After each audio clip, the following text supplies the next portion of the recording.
It was supposed to be a celebration, my wife Cambria's birthday party. I'd spent the afternoon straightening my tie in the mirror, promising myself I'd keep a pleasant smile pasted on no matter what. Felix had spared no expense. A live jazz band played beneath a canopy of string lights. An open bar gleamed under the terrace lanterns. More than 100 guests mingled around the manicured gardens of the Burton estate. I stood on the edge of the terrace, a glass of vintage red in hand, pretending I belonged. In truth, I felt like a charity case, invited to observe someone else's life. I raised the glass to my lips, letting the burgundy liquid coat my tongue, willing myself to taste celebration. But beneath the happy chatter and the clink of ice against crystal, something gnawed at me. Those glances Cambria shot my way, equal parts pity and annoyance. I forced my features into a polite grin as her friends fluttered around her like moths to a flame, whispering compliments and sipping champagne. Cambria was the queen tonight, and I was the footman. My only job? To stand still and look appreciative.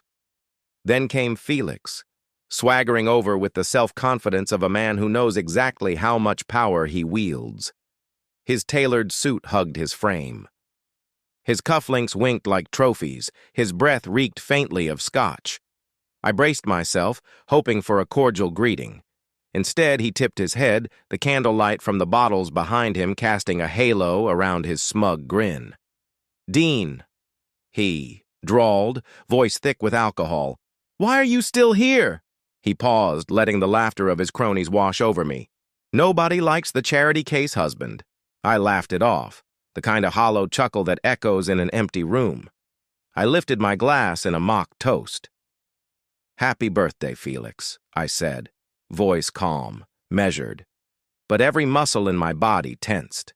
In that moment, I saw the hardness in Cambria's eyes, the way her lips curled at the edges, but never fully smiled.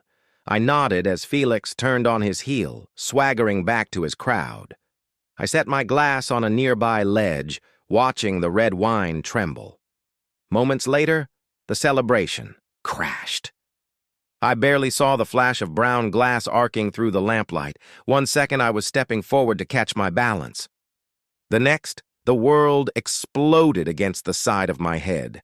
Pain ripped through me in a hot, blinding wave. I tasted copper, metallic, bitter.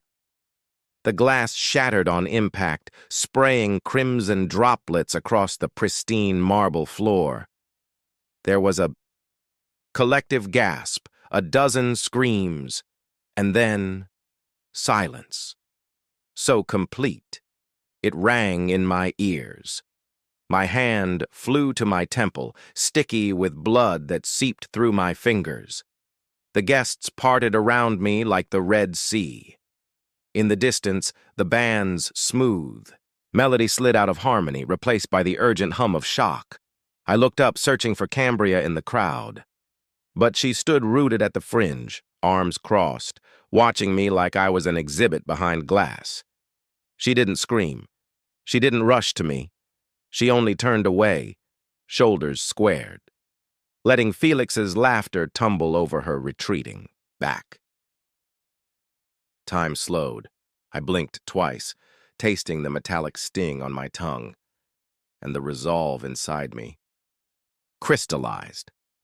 I took 1 step toward Cambria, but the dizziness pulled me back. Fragments of glass crunched beneath my shoes. Guests scattered, whispers chasing one another. "Call an ambulance! Did you see that? I can't believe it!" I felt entirely alone, both the victim and the outsider, in a scene choreographed without my permission. I left the chaos behind. My phone and keys were the only things I managed to pocket. My suit was ruined, blood speckles staining the charcoal wool, but I barely noticed. The night air hit me as I crossed the terrace threshold, cool and cleansing. I inhaled deeply, drawing the scent of night-blooming jasmine and freshly trimmed hedges into my lungs. With each breath, the shock receded, and something harder took root. Indignation, fury, determination. I'd spent years apologizing for being less than perfect in her world, sacrificing my own needs on the altar of her family's expectations. No more. I fumbled for my phone, hands shaky, and dialed Cambria's number, even though I knew she wouldn't answer. I listened to the ringing echo through the empty hallway, beside the terrace, then let it go. I slid my keys into my pocket and pushed through the back door, stepping out onto the lawn, where the last of the party's lights winked in the distance. I walked away from the music, away from the laughter, away from the betrayal, letting the estate shrink behind me, until all I could see were swaying hedgerows under the moonlight.